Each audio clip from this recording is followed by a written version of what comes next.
Ini hari ini hadir semua. Udah cukup, udah 31 ya. Udah lengkap ya.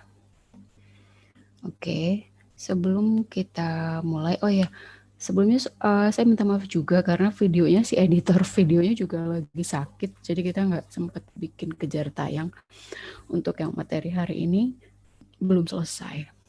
Jadi saya coba ngajar pakai slide biasa ya. Ini materi kita hari ini mengenai komunikasi antar pribadi. Sebelum kita mulai membahas mengenai apa itu komunikasi antar pribadi, kita lihat cuplikan video ini yang nanti kita akan bahas selanjutnya di dalam materi hari ini. Silakan dilihat dulu. Bentar.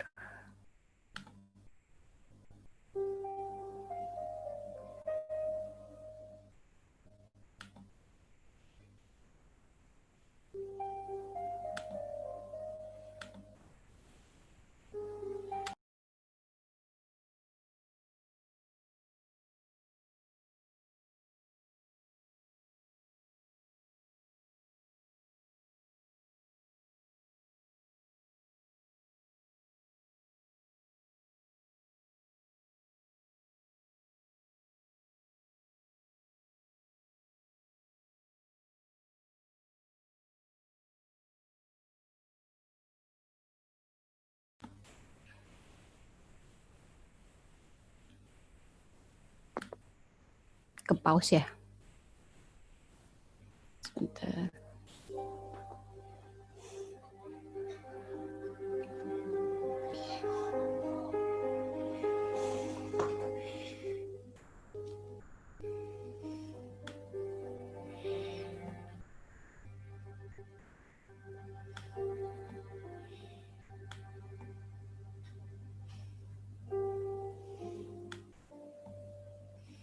What happened, Edmund?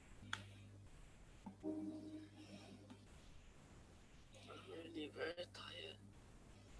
Really.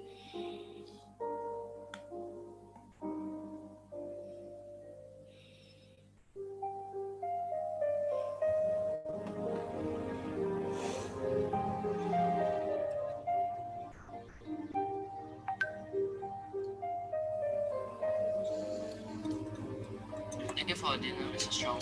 You're welcome. You can treat me when you're successful.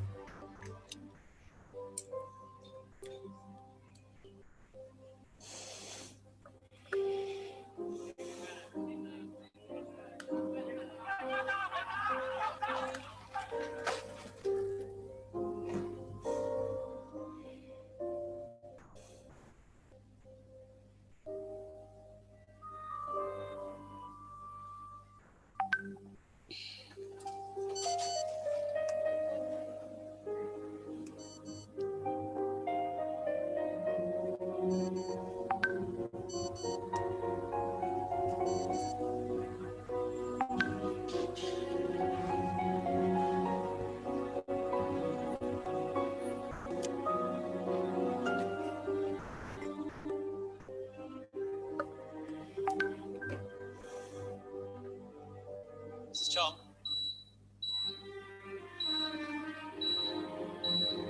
It's time for dinner.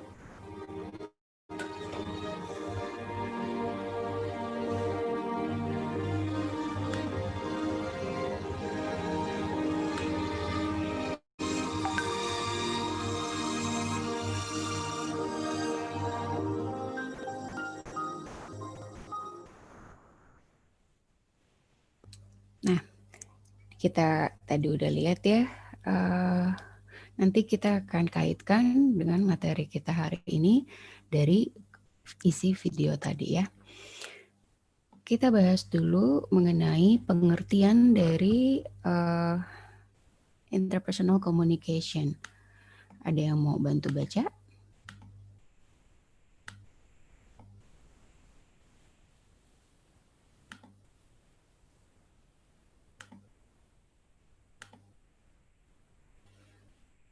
Ilham, coba dibaca.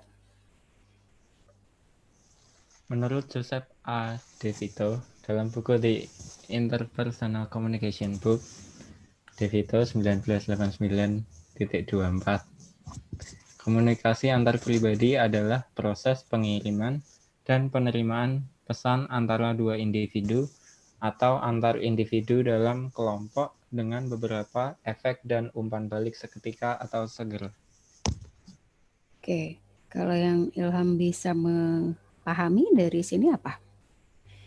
Apa itu komunikasi antar pribadi? Kalau saya pahami, Bu, simpelnya kayak gini sih, Bu. I speak, you speak, I understand, you understand, kayak gitu, Bu. Wih, sedap. Ya benar. Jadi komunikasi antar pribadi memang antara dua individunya aja ya. I speak, you understand, maybe me cannot understand you. Itu juga bisa terjadi ya. Kalau apa? Kalau skillnya di dalam komunikasi interpersonal ini tidak berjalan efektif atau tidak maksimal. Tapi apa aja yang kita butuhkan keterampilan yang di dalam komunikasi antar individu atau antar personal, kita bahas nanti di slide selanjutnya. Nah, ini juga pengertian lain dari komunikasi antar individu atau antar personal. Tapi sorry, ini sebelumnya suara saya jelas nggak? Jelas, Bu. Jelas, Bu, jelas. Jelas ya. Oke. Jadi komunikasi antar pribadi atau antar individu, kalau menurut Little John, yaitu ada nyebutnya komunikasi antar manusia, antar orang, yang adalah komunikasi antar individu individu. Kalau di sini kan bisa juga antar individu di dalam kelompok, tapi kalau Little John enggak, hanya sebatas untuk 2 orang saja. Komunikasi antar individu merupakan proses komunikasi yang bersifat pribadi. Jadi ada privacy di sana, baik yang terjadi secara langsung tanpa media maupun tidak langsung. Melalui yang kalau langsung misalnya kita lagi di dalam, ada yang suka dulu bolak-balik ke ruang BK atau ruang konseling kalau di kampus? Ada yang pernah masuk ruang konseling nggak? Yang ada psikolognya di kampus? Belum, Bu. Belum, Bu. Belum. Gak mau coba? Kalau pas SMA kesannya kayak anak nakal, Bu. Oh gitu ya, karena udah ada label ya. Kalau dipanggil guru BP atau ruang konseling, ruang BK itu kayak anak nakal ya. Padahal sebenarnya kalau sekarang di STAN disediakan itu untuk membantu mahasiswa melewati masalah-masalah yang mungkin gak bisa diceritakan kepada keluarga.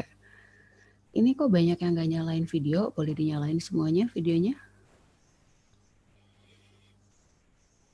Oke.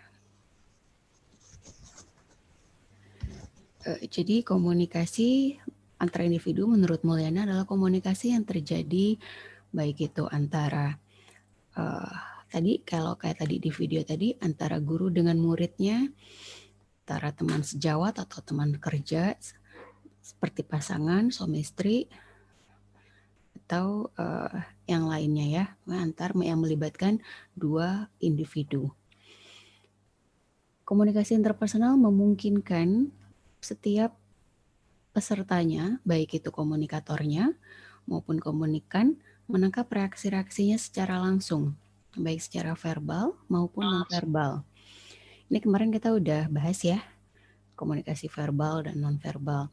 Kalau misalnya nih, kita lagi ngobrol sama teman deket banget, terus kemudian dia ada sesuatu hal yang dia belum ceritain, atau kayak misalnya kayak sekarang gitu ya, kita ada yang kebetulan ketemu secara langsung tatap muka tanpa lewat Zoom, terus kalian pas saat ngomong denger nada suara saya agak beda, itu reaksinya bisa langsung nggak dikenali? Bisa, Kayak pasti ya kalau misalnya temen gitu atau deket, ibu sehat atau kayak gitu. Kalau misalnya ke temen, kenapa lo gak enak badan? Ada reaksi langsung yang bisa kita tangkap dan feedbacknya bisa segera gitu. Bisa juga langsung didengarkan jawabannya, enggak kok nggak apa-apa, atau nggak misalnya enggak ini masuk angin doang, misalkan kayak gitu ya. Nah jadi komunikasi interpersonal itu baik itu langsung maupun tidak langsung, verbal maupun non verbal, reaksinya diharapkan, umpan baliknya diharapkan adalah segera. Ada beberapa peranan komunikasi antar pribadi. Menurut Johnson, yaitu yang pertama, komunikasi antar pribadi membantu perkembangan intelektual dan seseorang. Intelektual dan perkembangan sosial dari seseorang. Ini maksudnya gimana? Ada yang mau kasih pendapat nggak? Kenapa dengan ngobrol-ngobrol, dengan diskusi? Misalnya sama temen yang kebetulan beda bidang pekerjaannya, dia bukan anak pajak. Misalnya dia anak BC atau dia anak penilai. Atau sama kakak senior. Atau nanti kalau udah penempatan di tempat kerja gitu ya. Kita komunikasi dengan atasan. Itu akan terjadi nggak transfer knowledge, transfer wawasan. Nah, dari situ makanya peranan komunikasi antar pribadi disebutkan salah satunya adalah yang pertama untuk bukan menambah ya, tapi di sini adalah membantu perkembangan intelektual seseorang. Dengan semakin kita banyak ngobrol sama orang lain, dengan kita semakin membuka diri, otomatis wawasan kita juga akan bertambah. Jadi kalau istilahnya tuh kalau kita mainnya cuma sama anak pajak doang misalnya ya otomatis pengetahuan kita ya di bidang pajak mungkin akan semakin banyak. Tapi kalau misalnya anak pajak, oke, sesama anak pajak, tapi kita mainnya nanti nih karena punya hobi bareng, hobi main sepeda bareng misalnya sama atasan eselon 1 atau eselon 2 yang mestinya kita fresh graduate, baru lulus, baru beginner gitu ya. Karena satu hobi dan suka ketemu di luar skop pekerjaan dan sering terjadi komunikasi antar individu atau komunikasi interpersonalnya berjalan dengan baik, biasanya suka jadi dapet tuh masukan-masukan atau misalnya bocoran-bocoran, besok ada yang mau promosi loh, misalnya kayak gitu. Itu kenapa bisa terjadi? Atau misalnya dia, udah tahu belum besok akan ada sosialisasi undang-undang yang baru loh. Ini undang-undangnya mengenai lalalala, dia jadi transfer knowledge, dia jadi membantu kita, atau misalnya dia sharing mengenai ada kondisi apa di dalam kantor, kemudian solusinya gimana, aturannya gimana. Nah, itulah yang akan membantu kita sebagai pribadi untuk berkembang secara intelektual. Atau misalnya anak STAN cuma tahu hitungan, kan misalnya gitu ya. Tapi jangan salah, belum tentu. Kalau misalnya dia di luar anaknya bergaul, bisa jadi teman-temannya nggak cuma isinya anak STAN doang. Misalnya kita punya teman yang isinya dia orang advertising atau orang PH yang bergerak di industri film yang nggak ada hubungannya sama sekali sama pajak gitu misalnya ya. Kesehariannya dia kita beda industri, tapi kalau sering ngobrol, lama-lama kita jadi paham nggak dunianya dia. Oh, sekarang lo lagi kerja sama Netflix ya, misalnya gitu. Film apa yang mau tayang? Itu prosesnya gimana sih cara masukin filmnya ke Netflix? Atau misalnya dia sebagai content digital management gitu, itu gimana caranya biar engagementnya banyak? Kan dari sharing-sharing knowledge yang hari-hari kayak gitu, otomatis kita juga jadi menambah wawasan dan ikut terbuka pikirannya ya. Jadi memang komunikasi antar pribadi itu penting untuk membantu kita menambah wawasan kita dan meningkatkan perkembangan intelektual kita dan sosial kita. Itu peranan yang pertama dari komunikasi antar pribadi. Kemudian yang kedua, identitas atau jati diri kita terbentuk dalam komunikasi antar pribadi. Ini maksudnya gimana? Ini karena saya lagi lowbat banget ya kondisi badannya. Ada yang mau sharing nggak? Kira-kira nangkapnya gimana yang untuk kedua? Kenapa disebutkan kalau komunikasi antar pribadi itu juga jati diri seseorang atau identitas seseorang bisa terlihat lebih jelas? Kenapa? Personal brandingnya jadi ketahuan. Personal branding, oke. Terus? Kalau personal branding di scoop yang lebih banyak orangnya di grup, kelihatan nggak?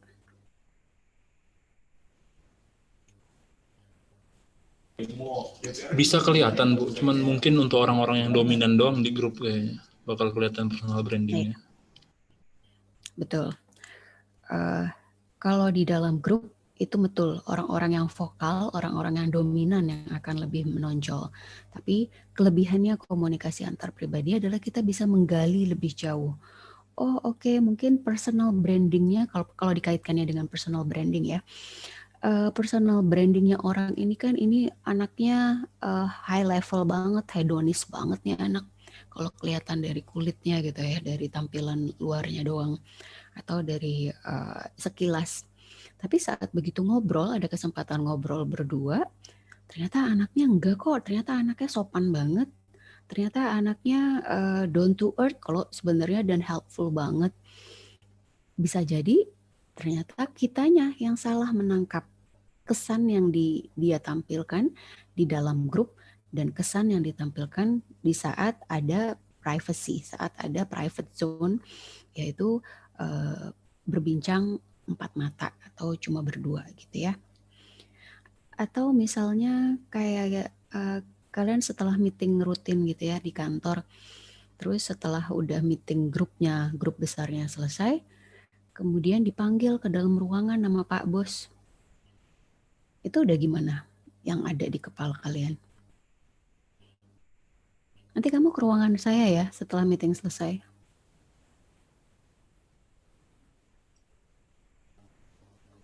Gimana tuh?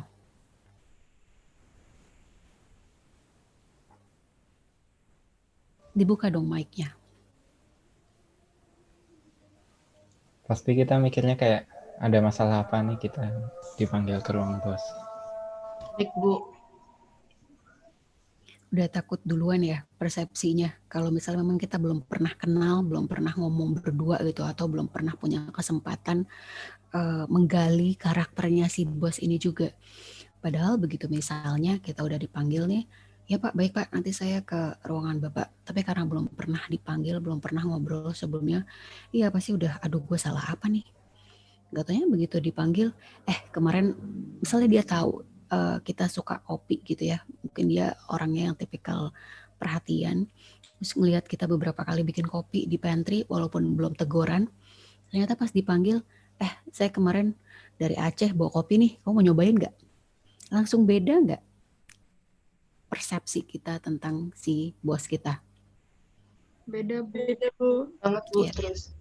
Ya, jadi kesempatan-kesempatan komunikasi antar pribadi ini yang membuka identitas jati diri seseorang. Begitu juga kalau kitanya sendiri terhadap orang lain. Saat kita punya kesempatan untuk berbicara 4 mata, punya kesempatan untuk berbicara lebih dalam dengan orang lain, diupayakan kita meng-create. Itu sebenarnya bisa di-create atau juga memang itu bisa jadi di diri kita sendiri, di mana misalnya kalau kita sebenarnya tuh punya banyak ide di kepala kita, punya kepikiran inovasi-inovasi yang sebenarnya bisa membantu kantor kita untuk improvement, tapi kita tipikalnya orangnya nggak yang seneng terlalu menonjol, kita nggak seneng terlalu dominan. Nah, saat kebetulan dipanggil 4 mata misalnya sama atasan atau sama bos kita, manfaatkan kesempatan itu untuk kita show off. Show off dalam arti yang positif, tunjukkan kalau dalam kesempatan kita berbicara 4 mata, gini loh bos sebenarnya tuh, gini loh Pak, gini loh Bu. Sebenarnya kalau menurut saya ya, ada solusinya dari tadi masalah yang kita bahas di pertemuan rapat kemarin. Solusinya menurut saya mungkin di situ kesempatan kalian karena 4 mata nggak banyak orang dengar, nggak banyak yang nyinyir, nggak banyak yang ngetawain misalnya atau yang ngecilin karena ngerasa lebih senior. Apalagi kalau soal hubungannya sekarang dengan digital atau dengan IT ya, mungkin kalian yang lebih paham. Tapi ya itu, mungkin kalau di dalam grup besar ada kesempatan-kesempatan di mana yang kalian mungkin ada perasaan segan. Jadi peranan komunikasi antar pribadi juga adalah untuk membantu memperlihatkan jati diri kita di hadapan lawan bicara kita. Nah, kemudian kalau yang ketiga, coba tolong dibaca. Donella? Dalam rangka memahami realitas di sekeliling kita, serta menguji kebenaran kesan-kesan dan pengertian yang kita miliki tentang dunia di sekitar kita, kita perlu membandingkannya dengan kesan-kesan dan pengertian orang lain tentang realitas yang sama. Itu maksudnya gimana?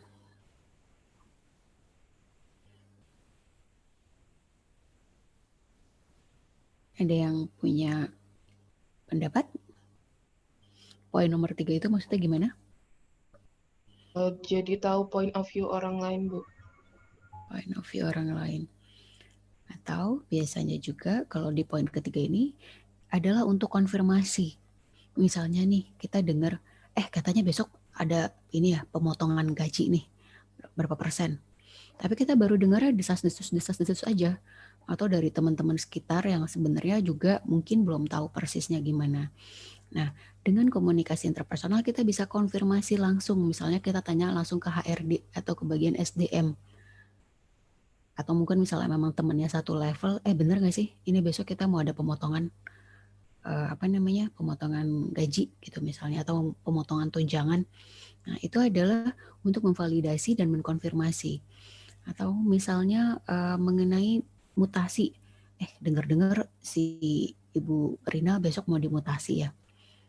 Gimana nih kalau misalnya nggak ada dia, kerjaan kita besok gimana nih? Padahal masih berupa desas-desus doang, masih berupa isu, masih berupa gosip misalnya ya. Nah, kalau kita memang punya kedekatan personal atau memang kita punya akses untuk bertanya langsung, nggak apa-apa, ditanya langsung aja untuk mengklarifikasi. Jadi realitas-realitasnya dibuktikan. Itu fungsinya si komunikasi antar pribadi atau interpersonal. Begitu. Atau misalnya memahami selain misalnya memang orang yang kita sudah kenal, kalau orang yang cuma kita lihat dari jauh doang, kita belum sempat kenalan, tapi begitu ada kesempatan kenalan, bisa jadi kayak tadi yang case yang tadi sebelum saya bahas itu ya, persepsi awalnya bisa jadi udah langsung beda. Oh ternyata dia nggak jutek anaknya, gitu. Oh ternyata dia anaknya asik juga kok. Nah, mungkin emang karena kebetulan ketemunya pas dia lagi repot, pas dia lagi ribet. Jadi impresi yang dihasilkan jadi beda gitu ya. Dan yang terakhir, yang fungsi peranan komunikasi antar pribadi atau antar individu yang paling penting adalah untuk kesehatan mental seseorang. Di sini selama pandemi 8 bulan di rumah, ada yang udah merasa tertekan? Iya, Bu, jadi jarang ketemu teman. Tertekan ya, jadi ketemu. Padahal di rumah mah ada orang ya. Iya, tapi kan kalau temen lebih santai, Bu, ngomongin apa gitu. Ya, betul. Itu dia, karena memang peranan komunikasi antar personal, terutama misalnya untuk yang kita sehari-hari gitu ya, ada level pembicaraan di mana kalau misalnya dengan orang tua, ya otomatis ada pagar-pagarnya gitu kan, kita nggak bisa bebas ngomongin semua hal karena alasan macam-macam, takut nanti orang tua kepikiran, atau misalnya nanti takut orang tuanya marah. Tapi kalau dengan temen gitu, apalagi sahabat sendiri kan kita bisa ngomongin banyak hal ya. Nah, makanya kenapa di sini disebutkan komunikasi antar pribadi itu sangat berperan untuk kesehatan mental seseorang. Karena biasanya kalau orang tidak terpenuhi hasratnya untuk bisa berbicara, jadi kan dia menyelesaikan masalahnya sendiri, yang belum tentu dia bisa menyelesaikan sebenarnya. Belum tentu dia kepikiran solusinya sendiri untuk masalahnya apa. Tapi nggak ada teman sharing. Sekali, 2 kali, 3 kali, jadi beban nggak lama-lama di orang itu. Nah, beban itulah yang kemudian akan jadi mengganggu kesehatan mental seseorang. Jadi kalian juga mesti lebih aware dengan misalnya kondisi teman kalian yang tiba-tiba kok dia nggak pernah jawab WhatsApp nih. Kok tiba-tiba dia susah banget di teleponnya.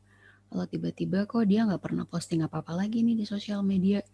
Bisa jadi memang dia sedang dalam masalah, tapi dia butuh significant others, kayak tadi tuh di kondisinya yang di dalam video, misalnya adalah sosok yang seperti si gurunya, yang beneran peduli, yang beneran care, yang mau tahu gitu. Si significant others ini yang yang kemudian yang dia butuhkan. Kita pasti butuh ada significant figures di dalam kehidupan kita. Dan biasanya nanti significant figures-nya itu akan terseleksi secara alami, sesuai perkembangan mental kita, sesuai perkembangan intelektual kita juga. Artinya gimana? Bisa jadi hari ini kita deket banget sama teman sekolah kita, misalnya teman SMP, dulu teman SMP, teman SMA, dulu udah kayak, kalau udah kayak couple lah, kemana-mana selalu berdua, apapun hari ini kejadian apa, dia pasti tahu. Tapi kemudian begitu kita udah masuk bangku kuliah, dan mungkin dia kuliah di sekolah yang berbeda, di kampus yang berbeda, otomatis proses pendewasaannya beda kan ya. Otomatis ada hal-hal yang gak lagi sama. Nah itu nanti akan dengan sendirinya kalian mungkin lebih akan realize di depan gitu ya, di kemudian hari. Oh iya ya, padahal dulu gue deket banget sama dia, kenapa sekarang bisa jauh banget ya? Kayak jadi berjarak kok, jadi gak satu frekuensi lagi. Karena memang di dalam tahapan pendewasaan kita butuh significant figures mungkin yang kapasitasnya juga beda-beda. Dan significant figures kita mungkin juga adalah orang tua. Kalau yang deket banget gitu sama orang tuanya, sama ibunya atau sama bapaknya, atau sama kakak, sama adiknya, itu juga bisa jadi significant figures buat kita ya. Di saat kita ngerasa kecil hati, saat kita ngerasa nggak pede, saat kita ngerasa sedih, kita duluan yang kita ingat, yang kita ceritain ya mereka. Tapi ada juga, enggak Bu, saya malah kayak tadi ya, saya segan kalau ngomong ke orang tua. Karena emang iya itu udah wajar, karena emang ada hal-hal yang memang kita lebih nyaman cerita mungkin sama orang yang di luar keluarga gitu. Tapi siapapun itu, pada dasarnya, pada prinsipnya, kita sebagai manusia, kita sebagai pribadi, itu butuh seseorang yang kita tahu dia akan ada di situ untuk mendengarkan cerita kita, mendengarkan masalah kita. Begitu juga sebaliknya, kita juga mesti bisa jadi significant figures untuk orang lain. Artinya gimana? Ya jangan egois, jangan maunya kita cuma yang didengerin doang, yang dipahamin.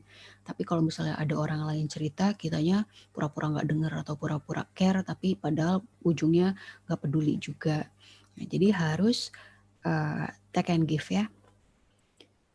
Nah, sebelum sampai itu berjalan dengan maksimal, si komunikasi antar individunya, Reza kenapa pakai kacamata Reza? Ada beberapa keterampilan yang perlu kita miliki untuk bisa menjalankan komunikasi antar pribadi yang maksimal. Keterampilan apa saja yang perlu kita miliki? Yaitu yang pertama, ini ya, kemampuan saling memahami. Sikap percaya, membuka diri, dan menerima diri. Kalau kita nggak percaya sama orang lain, kita selalu skeptis sama orang, kira-kira itu orang akan terasa nggak vibe-nya dari kita? Nah, terasa kan ya, kan kalau dia juga terasanya enggak, dia ada barrier-nya, ada sekatnya nih kalau ngomong sama dia, kayaknya gue nggak bisa masuk deh. Otomatis orang ya nggak jadi ngomong, adalah cari yang lain aja yang mau beneran ngedengerin gitu ya. Dan ini sikap percaya, kita harus percaya apapun yang dia sampaikan, minimal kita dengarkan dulu gitu ya, dan membuka diri untuk biar orang lain mau ngomong, mau sharing ke kita. Kemudian yang kedua, mampu mengutarakan pikiran dan perasaan kita dengan jelas. Saat misalnya tadi kondisinya dipanggil sama atasan gitu ya, itu biasanya kita udah apa, di kepala kita udah blocking gak? Kayak nervous ya, udah deg-degan, dan akhirnya misalnya, aduh ini besok gue dipanggil lagi urusan apa ya misalnya. Oh laporan gue kemarin kali ya, yaudah deh gue baca lagi dulu laporannya kemarin gue nulis apa ya. Gitu. Jangan sampai kemudian pas udah ditanya, padahal itu kan juga bisa jadi potensi untuk menunjukkan kapasitas kita ya ke si atasan itu saat dipanggil. Tapi saat ditanya laporan yang kita bikin, kita sendiri nggak bisa jawab. Kemudian akan jadi terkesan apa? Oh dia nggak capable nih, dia nggak sanggup kali ya gitu. Atau enggak kalau yang urusannya pribadi, mengutarakan perasaan. Udah ada ngincer cewek satu nih atau nggak ngincer cowok satu, tapi begitu dapat kesempatan jalan berdua, diem dari pergi sampai pulang lagi. Nah, itu kan jadi kesempatannya hilang ya.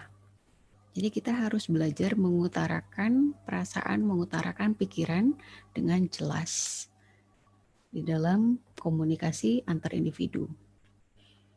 Jangan sampai juga kita jadi salah persepsi, karena kita orang jadi salah persepsi dengan maksud kita karena kita tidak mengungkapkannya dengan jelas. Tuh. Nah, ini kemudian kemampuan yang berikutnya adalah kemampuan saling menerima dan memberi dukungan. By the way, ini nanti saya kayaknya di 45 menit pertama aja kita Zoom ya, karena suara saya udah mulai habis juga. Nanti videonya masih on progress, tapi insya Allah tetap akan diposting. Jadi nanti kalau kita kepotong 45 menit yang selanjutnya bisa didengar dan disimak dari video ya. Nanti saya share videonya begitu udah siap dan udah di-upload. Daripada nanti kalian juga bingung saya ngomong apa, suara makin lama kayak bisik-bisik nggak? Dan ini Masih cukup jelas, Bu. masih cukup jelas ya. Tapi saya kayak udah nggak enak banget tenggorokannya soalnya. Oke, kita balik lagi ke sini. Kita harus di komunikasi antar individu yang berikutnya yang harus dimiliki kemampuannya adalah Reza, kenapa sih tadi pakai kacamata, sekarang pakai kumis? Saya jadi distract. Muhammad Reza.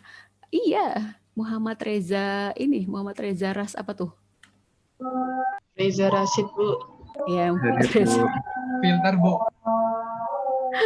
Tapi saya tadi jadi distract karena si Reza Rashid tadi pakai kacamata, tadi pakai kumis. Kemampuan selanjutnya adalah, terus orangnya kayak lempeng aja gitu lihat. Kemampuan berikutnya adalah mampu memecahkan konflik. Kalau misalnya teman kita ada sharing curhat ke kita, jangan malah ditambahkan masalahnya dia. Ya kan udah kasih tahu, lagian kamu salah sendiri. Orang jadi sebel nggak sih dengernya? Banget, Bu. Iya, itu yang kita diharapkan tidak melakukan itu ya. Minimal kita mendengarkan dia dulu. Oh gitu masalahnya, iya sih nyebelin banget ya Bapak itu. Atau iya males banget ya Ibu itu. Tapi terus kemudian what next, what to do-nya. Kasih solusinya. Gitu. Jadi kemampuan yang dibutuhkan untuk dalam komunikasi antara pribadi, yaitu yang terakhir adalah mampu memberikan solusi. Kalau misalnya kita belum mampu memberikan solusi, minimal tidak dibikin tambah down gitu orangnya, tambah makin kecil hati. Tuh, jadi sebagai teman yang baik, sebagai partner kerja yang baik, sebagai anak yang baik, minimal kita mampu mendengarkan, gitu ya. Menurut Jalaluddin Rahmat itu salah satu tokoh komunikasi, psikologi komunikasi. Komunikasi antar pribadi itu dipengaruhi oleh 4 hal ini. Tapi yang kita akan bahas adalah yang A dan B ya. Persepsi. Persepsi di sini ada yang mau baca? Saya bacakan, Bu. Silahkan. Yang pertama yaitu persepsi interpersonal. Persepsi adalah memberikan makna inderawi atau menafsirkan informasi inderawi. Yang kedua, selanjutnya, persepsi internasional adalah memberikan makna Internasional atau interpersonal? stimuli inderawi yang berasal dari seseorang yang berupa pesan verbal dan non-verbal. Yang terakhir, personal. Kemudian yang terakhir, kecermatan dalam persepsi interpersonal akan berpengaruh terhadap keberhasilan komunikasi. Seorang peserta komunikasi yang salah memberikan makna. Hilang suaranya? Sudah, Ibu. Sudah, Ibu. Oke, terima kasih.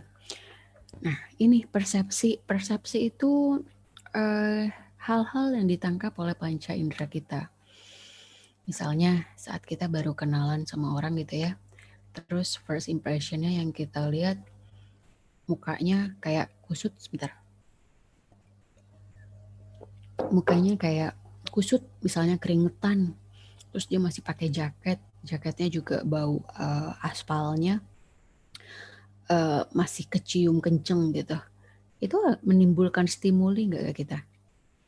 Atau kalau misalnya kita baru lihat papasan sama orang, terus dari jauh tuh udah kecium banget parfumnya apa, sampai kita bisa nebak dia pakai parfum apa. Terus kemudian juga kalau misalnya dari di kampus, kita kelasnya di lantai 3, dari atas tuh udah kedengeran bunyi sepatunya. Petak, petok, petak, petok gitu misalnya kalau yang cewek ya. Atau enggak kalau yang cowok suaranya kenceng gitu, langkahnya tegas. Nah, itu adalah stimuli-stimuli yang dihasilkan oleh orang lain yang menimbulkan persepsi interpersonal. Waduh, wangi banget nih mbaknya atau emasnya. Oh, berarti dia naik mobil nih. Misalnya gitu. Terus kemudian misalnya mukanya kusut banget. Ya, itu juga stimuli. Oh, dia lagi gak enak badan kali ya. Itu adalah persepsi stimuli yang ditampilkan oleh orang lain yang bisa berupa pesan verbal maupun non-verbal. Nah, tapi kecermatan kita juga berpengaruh terhadap keberhasilan komunikasi. Tapi juga kita nggak boleh jadinya selalu judge orang dari covernya aja.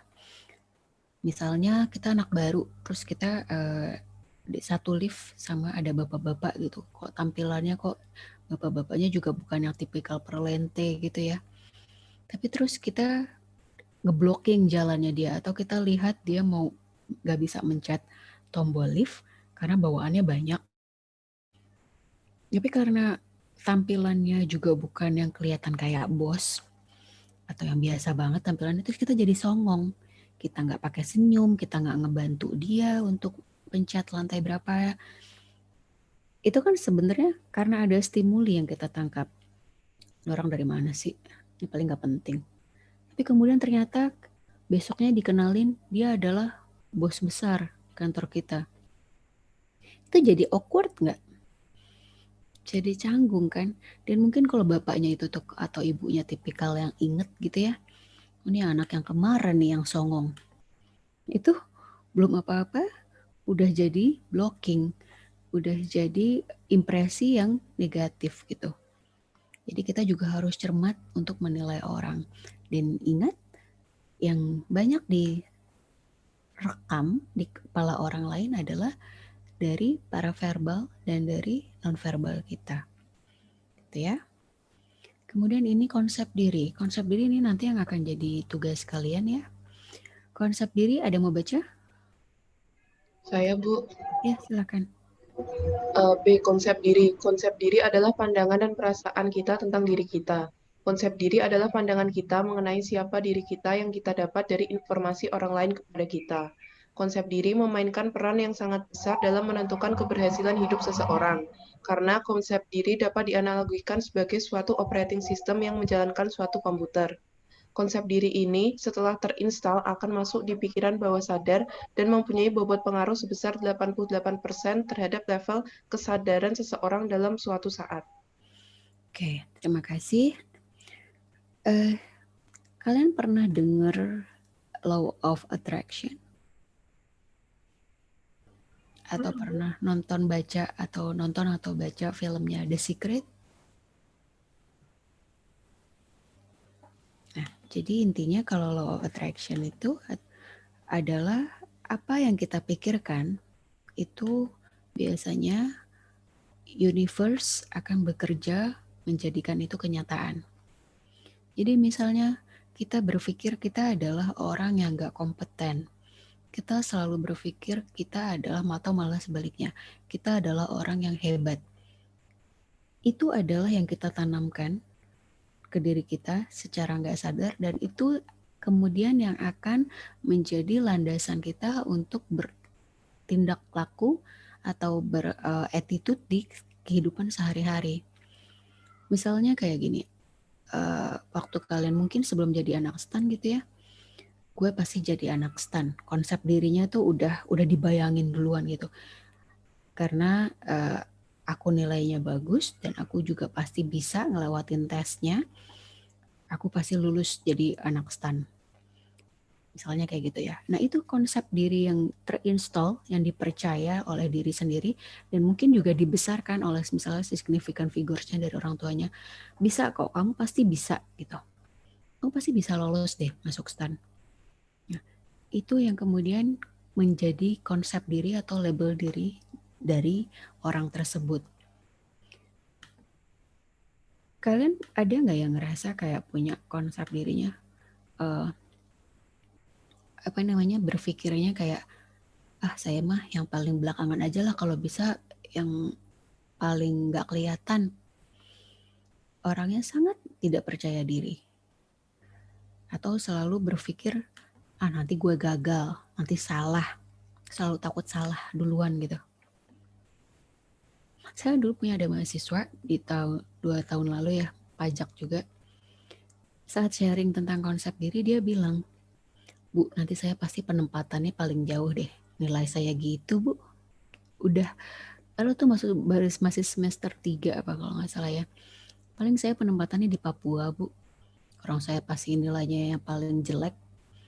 Dia udah melabelkan itu ke dirinya sendiri dan memang terkesan tidak mau ada improvement. Dan kemudian sekarang ya dia bener, dia ada di Papua orangnya. Itu yang disebut law of attraction. Berawalnya law of attraction dari apa? Dari konsep diri kita sendiri, cara kita menilai diri kita sendiri, bagaimana kita memproyeksikan diri kita ke depan nanti seperti apa. Dan ditunjang oleh orang lain, misalnya tadi oleh significant figures. Misalnya kondisi waktu saya berkesempatan untuk diminta untuk menjadi narasumber gitu ya, mengenai branding destinasi. Tapi karena lawan bicaranya adalah seorang dokter dan dia juga pengalamannya udah jauh lebih hebat dari saya, waktu pertama kali ditawarin, yang saya langsung katakan adalah, wah enggak Pak, jangan Pak, saya nggak bisa Pak. Saya langsung underestimate ke diri sendiri. Nggak bisa Pak, siapa Pak, audiensnya siapa aja? Ya audiensnya ya dari Pemda, dari semua stakeholder, dari GM hotel, restoran, kafe, pokoknya ya decision maker semua. Waduh itu lagi Pak, jangan Pak, saya nggak bisa. Jadi saya udah ngerasa kecil hati duluan, padahal coba juga belum. Tapi karena ada si partner ini, yang kolega saya yang kemudian menjadi significant figure saat itu, dia yang meyakinkan, bisa, kamu pasti bisa gitu. Enggak Pak, itu susah, pasti nggak bisa lah saya. Bisa, pasti kamu bisa. Nah, kita kadang butuh motivasi atau butuh diyakinkan dari orang lain yang pada akhirnya merubah konsep diri kita. Karena akhirnya didorong terus dan didesak terus, akhirnya saya menyanggupi dan alhamdulillah lancar. Nah, dari setelah proses mencoba dan berhasil misalnya, itu otomatis konsep diri saya berubah nggak? Karena tadi ada pengaruh dari orang lain ya, ada pengaruh dari si significant figures ini. Nah itu hal-hal yang dimaksud dengan konsep diri. Jadi kita harus hati-hati melabel konsep diri kita. Karena ini, faktor diri kita juga dipengaruhi oleh orang lain. Misalnya punya teman-teman yang selalu negative thinking, punya teman-teman atau lingkungan yang selalu membawa kita jadi pesimis. Itu juga perlu dilihat lagi ya. Karena konsep diri kita juga ditentukan dari orang lain, dari lingkungan inner circle kita. Dan ini juga dari kelompok acuan, reference group. Misalnya teman-teman kita adalah teman-teman geng hedon. Otomatis kita juga akan berpikir kita anaknya nih hedon banget. Gue anaknya gak bisa serius deh. Gue cuma senangnya fun, senang doang. Itu bisa jadi benar, bisa jadi enggak. Kalau kita gali lagi lebih lanjut, tanya lagi dengan diri sendiri, dan kemudian mungkin nanti kalau saatnya bertambah wawasan, saatnya bertambah pemahaman, bisa jadi kelompok acuan kita juga berubah. Ternyata gue nggak fit ya di kelompok yang kerjanya hedon-hedon doang. Gue ternyata nggak nyaman, misalnya seperti itu. Atau malah sebaliknya, ini kok orang-orang serius-serius banget ya teman-teman kosan gue atau teman-teman kelompok gitu ya. Teman-teman saya kenapa pada nggak ada yang pengen main apa? Ternyata malah sebaliknya. Kita nggak nyaman dengan lingkungan yang terlalu serius, dengan lingkungan yang terlalu formal. Itu juga bisa terjadi.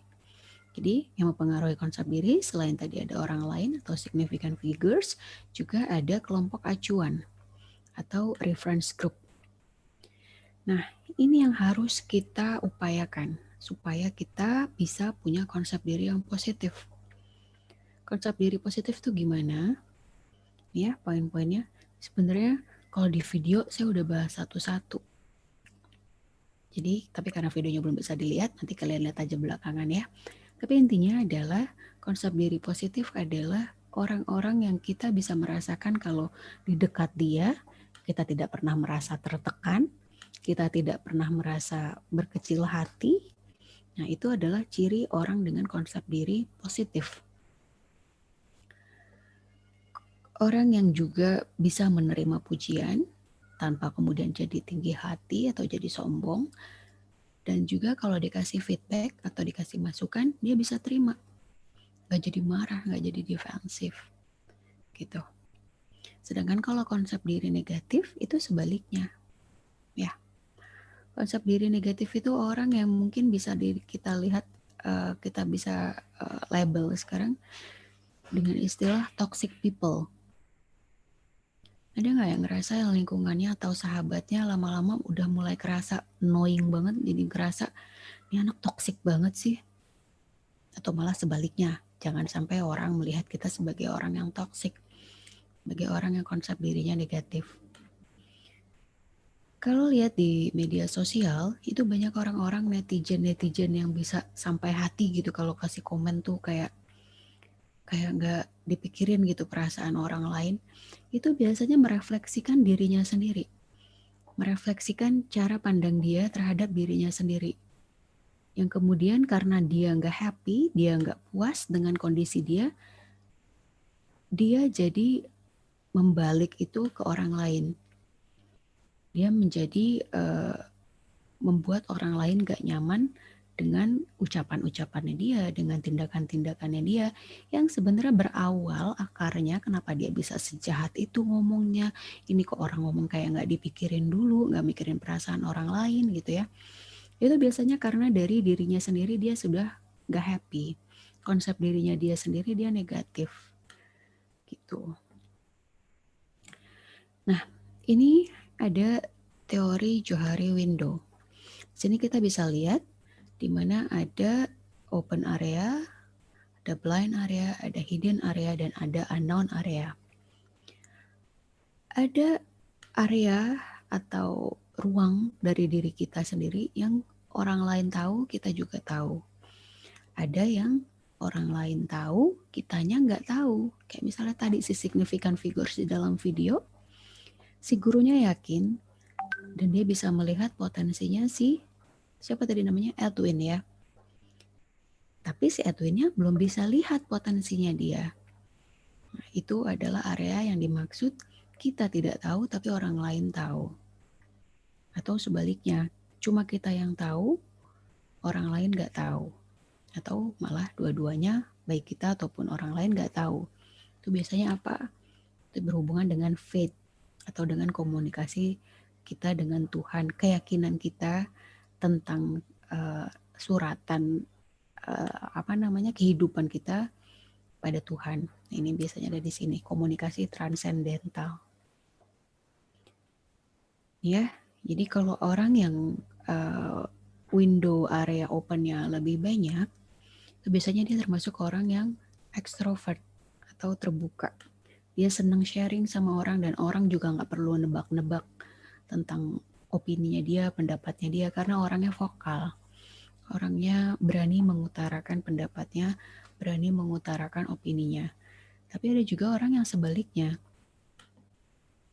Orang-orang yang justru nggak nyaman orang tahu perasaannya dia, nggak nyaman kalau kalau orang lain tahu pendapatnya dia, atau nggak pede, nggak percaya diri kalau pendapatnya itu cukup worth it atau cukup bisa dicoba dan bisa menjadi masukan berarti gitu, atau sebenarnya diri dia tuh berharga gitu.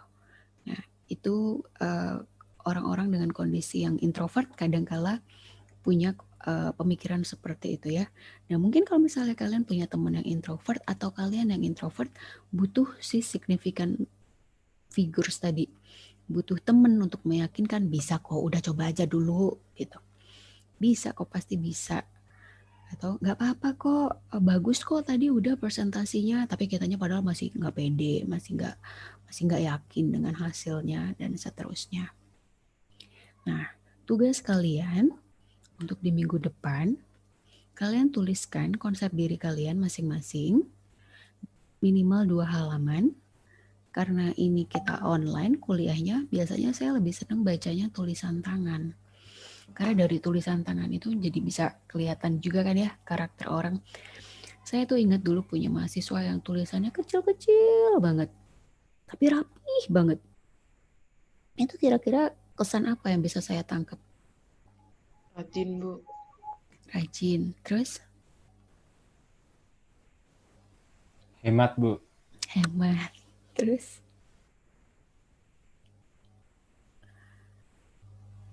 Orangnya rapi, Bu. Rapi. Terus apa lagi? Teliti, Bu. Teliti. Oke, terus?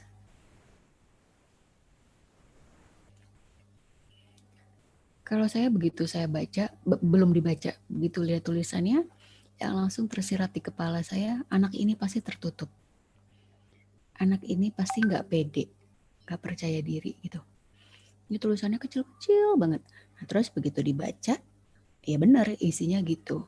Karena terlalu banyak mungkin tekanan sebelumnya, terlalu banyak target dari orang tuanya, yang kemudian membuat dia kadang-kadang dan masih suka muncul perasaan gak percaya sama dirinya sendiri, gak yakin dengan kemampuan dia sendiri gitu. Jadi dari tulisan itu aja sebelum saya baca itu saya suka menebak-nebak, tapi kan karena ini kita online ya kuliahnya, jadi nanti tugasnya dikumpulkan aja ke ketua kelasnya. Ketua kelasnya siapa?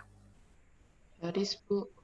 Ya, nanti Haris tolong kumpulin tugas teman-temannya, tapi jangan dibacain satu-satu ya. Percaya nggak kalian sama Haris? Percaya dong.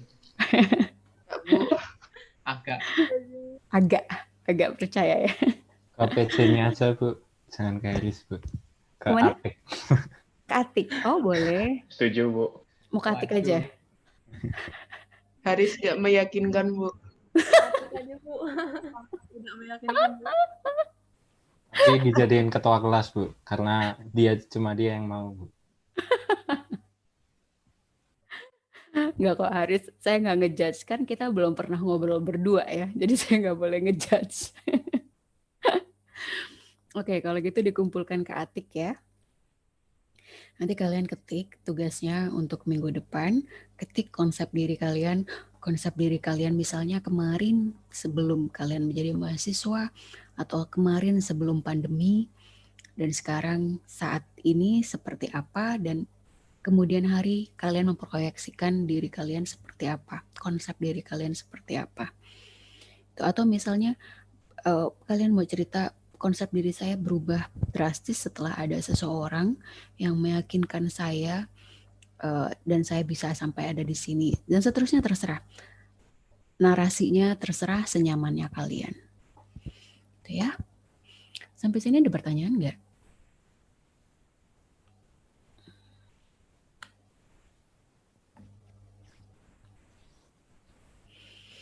Tadi ciri-ciri orang terbuka dan orang tertutup.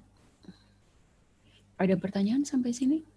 Bu, berarti itu tugasnya tuh intinya cerita tentang diri sendiri kan?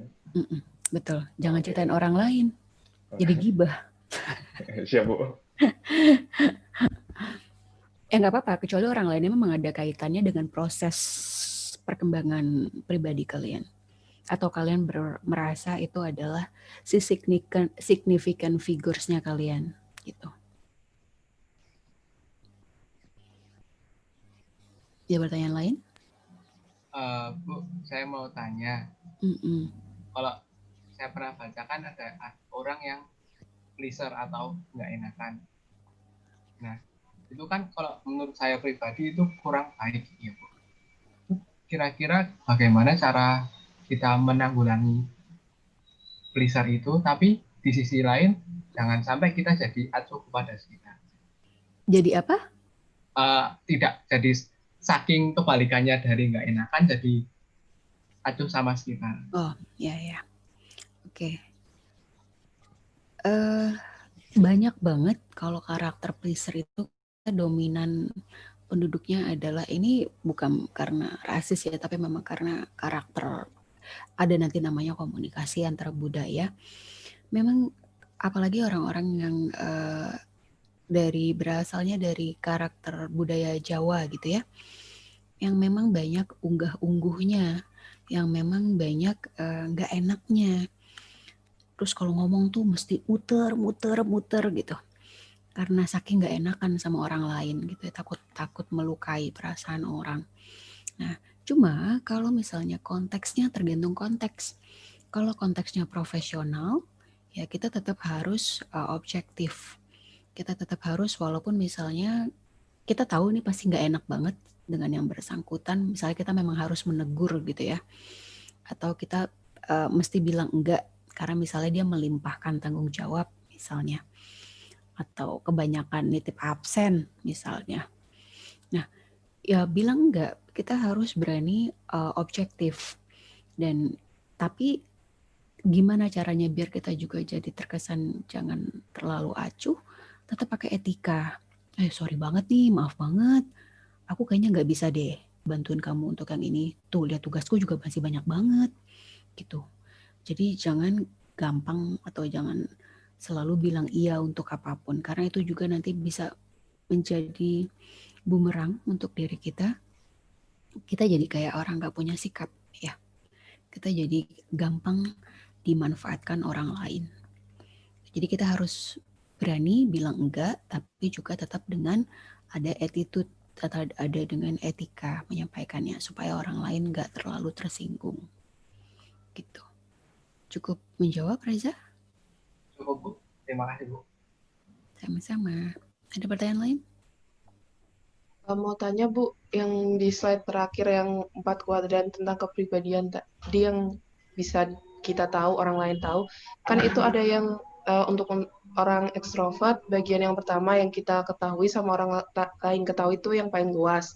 Sedangkan ada yang bagian yang nggak kita ketahui dan orang lain nggak ketahui, itu yang sisi 4, itu kalau yang sebelah kanan tadi yang paling luas. Nah, gimana cara buat mengecilkan kuadran yang keempat itu, lebih membuka diri kepada orang lain, padahal yang kuadran keempat tadi kan kita nggak tahu, orang lain juga nggak tahu Bu. Kalau yang mungkin kalau yang untuk kuadran keempat tadi itu lebih banyak hubungannya dengan komunikasi transendental untuk hal-hal yang kita tidak bisa prediksi atau faktor eksternal. Jadi untuk komunikasi internal ini, interpersonal juga ada kadang pengaruhnya dari faktor eksternal yang disebut juga noise misalnya ya, atau kalau kalian masih ingat teori komunikasi kemarin, itu kadang juga suka ada gangguan kan. Nah, kadang misalnya kalau gimana memperluas kuadrannya, ini memang sesuatu yang tidak bisa diprediksi baik dari kita sendiri maupun dari orang lain. Kayak misalnya pandemi. Pandemi ini kan sesuatu yang tidak ada orang yang bisa prediksi ya. Sebelumnya kita cuma prediksi ini 2 minggu selesai. Kemudian lagi nambah sebulan selesai, 2 bulan, 3 bulan, sampai sekarang akhirnya jauh sampai 8 bulan. Dan merubah banyak aspek di dalam kehidupan, itu adalah bisa dimasukkan ke dalam kategori kuadran yang keempat. Tapi secara pribadinya, secara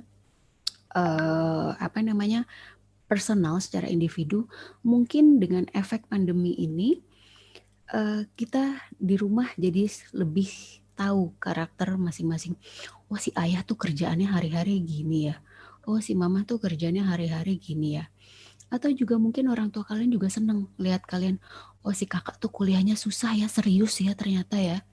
Nah, itu yang tadinya ada di zona yang tidak diketahui, yang kita cuma ketahui, karena misalnya kayak tugas kuliah mau sharing ke mama juga bingung lah gimana nanya juga pajak, mama nggak ngerti gitu ya. Soalnya juga soal kayak gimana juga si mama mungkin nggak ngerti. Tapi begitu kalian udah balik ke rumah, terus dia bisa lihat soalnya seperti apa, jelimetnya, dan kalian serius seperti apa. Yang tadinya adalah zona yang tidak diketahui oleh si mama gitu. Jadi kemudian jadi tahu gitu. Jadi area yang tadinya itu menjadi yang nggak jelas buat dia atau nggak ketahuan, itu jadi kebuka. Paham nggak maksudnya? Paham, Bu. Ya, jadi memang situasional dan kondisi kita yang apalagi kalau sekarang ya, itu banyak atau malah sebaliknya. Orang yang tadinya sangat ekstrovert, sangat terbuka tentang apapun, tapi begitu dia ada masalah, begitu misalnya dia ternyata berefek sekali dengan si krisis pandemi ini gitu ya.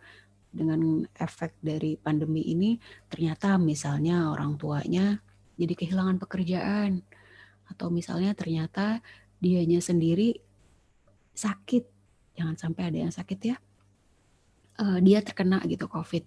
Kan tadinya awalnya dia ada di kuadran yang open, yang sangat ekstrovert, tiba-tiba berubah, bergeser. Nah, karena pada dasarnya manusia itu kan sangat dinamis ya, manusia itu sangat kompleks. Nah, yang perlu kita pelajari adalah kita mesti tahu kapan diri kita sendiri juga membuka diri dan kapan kita cukup membagikannya ke orang-orang terdekat aja. Gitu. Cukup jelas? Cukup, Bu. Terima kasih. Sama-sama. Ada pertanyaan lain? Saya mau nanya lagi, Bu. Silakan. Tapi nggak nyambung sama materi hari ini, nggak apa-apa, Bu? Nggak apa-apa dong. Saya mau nanya, Bu. Kalau misalkan dari sisi komunikasi publik, leader yang baik menurut Ibu itu kayak gimana, Bu? Nah, leader itu nanti kita ada bahasannya di dalam komunikasi organisasi. Yang pasti leader yang baik adalah leader, bukan bos. Jadi dia lead by example. Dia memberikan contoh. Bukan sekedar kasih perintah. Nah, kalau yang kamu maksud leader di sini bisa dipersempit nggak konteksnya di bidang apa atau di dalam hal apa? Ketua kelas, Bu. Kalau sebagai ketua kelas, leader di sini yang baik atau tidak baik tergantung kesepakatan kalian bersama. Karena kenapa? Ketua kelas itu kan kerja sukarela ya, pekerjaan yang diberikan cuma-cuma, tanpa ada imbalan, tanpa ada paksaan. Nah, kalau misalnya memang kita sudah dipercaya menjadi leader di kelas, sebisa mungkin kita bertanggung jawab. Bertanggung jawab dengan apa? Ya udah otomatis karena udah terlanjur dipilih jadi ketua kelas misalnya ya. Ya udah kita bertanggung jawab minimal sampai 1 semester ke depan.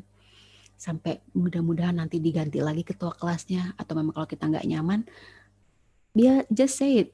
Sorry nih, kayaknya gue nggak cukup waktu, misalnya punya banyak kesibukan gitu ya, kayaknya gue nggak bisa jadi ketua kelas, karena kondisi di rumah juga nggak kondusif misalnya kayak gitu. Karena saya yakin dengan kondisi pandemi gini nggak bikin juga jadi gampang. Kalau ditanya kondisi leader yang baik konteksnya di kelas online, itu juga banyak aspek eksternal di mana mungkin hanya dia yang tahu, orang lain nggak tahu. Yang kayak tadi balik lagi ke teori Johari tadi ya. Jadi mesti ditanyakan balik lagi, kita manfaatkan skill kita atau mempraktekkan skill kita dalam komunikasi antar pribadi. Gitu. Jadi bisa jadi dia terlihat baik kalau misalnya kita udah tahu point of view-nya atau masalahnya apa. Tapi balik lagi, kalian harus sepakati bersama job desk-nya tuh apa. Tanggung jawabnya meliputi apa aja. Kalau misalnya yang bersangkutan ternyata berkeberatan, ya udah feel free. Karena kan ini jabatan cuma-cuma ya. Jadi ya memang harus kedua belah pihak, baik si anggota kelasnya maupun si ketua kelasnya harus sepakat gitu. Baik itu mengenai pembagian tugas, mengenai pembagian job desk-nya, maupun kesediaannya dan hal-hal lain yang menunjang. Aduh, kuota gue aja terbatas, gue ngurusin orang lagi. Misalnya, kalau di kondisi kelas online kayak sekarang ya, gitu. Jadi baik atau tidaknya itu tergantung dari kesepakatan kalian, kalau saya rasa. Misalnya, oke nih, ini kayak tugas ketua kelas kebanyakan, yaudah deh, wakilnya deh dibagi, atau sekretarisnya deh dibagi, bendaharanya deh dibagi. Jadi everyone harus, tadi kan salah satu skill yang mesti kita miliki adalah mampu saling terbuka dan mau saling support gitu. Supaya apa? Supaya nanti juga nyaman jalannya pembelajaran kelas kalian. Karena ini juga bukan buat siapa-siapa, tapi buat kalian sendiri. Gitu. Cukup menjawab gak, Mas? Cukup banget, Bu. Makasih, Bu. Sama-sama. Ada pertanyaan lain?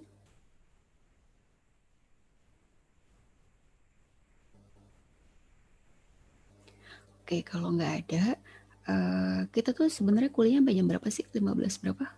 40 ya? 15.40, Bu. Iya. Oke, masih ada 20 menit lagi. Nanti mudah-mudahan sih dalam minggu inilah tetap bisa dikejar editing videonya. Zoom-nya nggak apa-apa ya, diudahin. Jangan lupa ini tugasnya untuk minggu depan. Dan, sebelum saya lupa, kita tuh belum foto ya? Untung ingat. Karena nanti saya nggak bisa ngisi absen. Oke, kita mulai print screen dulu ya. Oke, 1, 2, 3. Ntar saya save dulu. Kalau mau ada pertanyaan lagi silahkan ya. Sorry. Presensi. 5:11 ya? Iya, Bener, Bu. Oke. Kemudian satu lagi ya. Print screen. Oke, 1, 2, 3. Oke.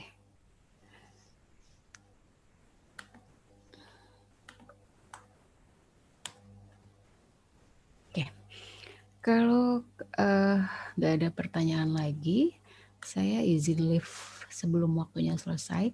Tapi nanti kalian bisa catch up juga di videonya ya. Mudah-mudahan minggu ini udah terupload.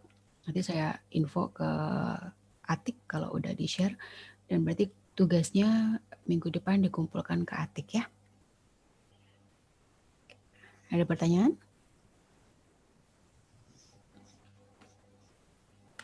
Oke, kalau nggak ada pertanyaan, saya tutup kelasnya. Assalamualaikum warahmatullahi wabarakatuh. Selamat sore. Waalaikumsalam warahmatullahi wabarakatuh. Terima kasih, Bu. Terima kasih, Bu. PS, Bu.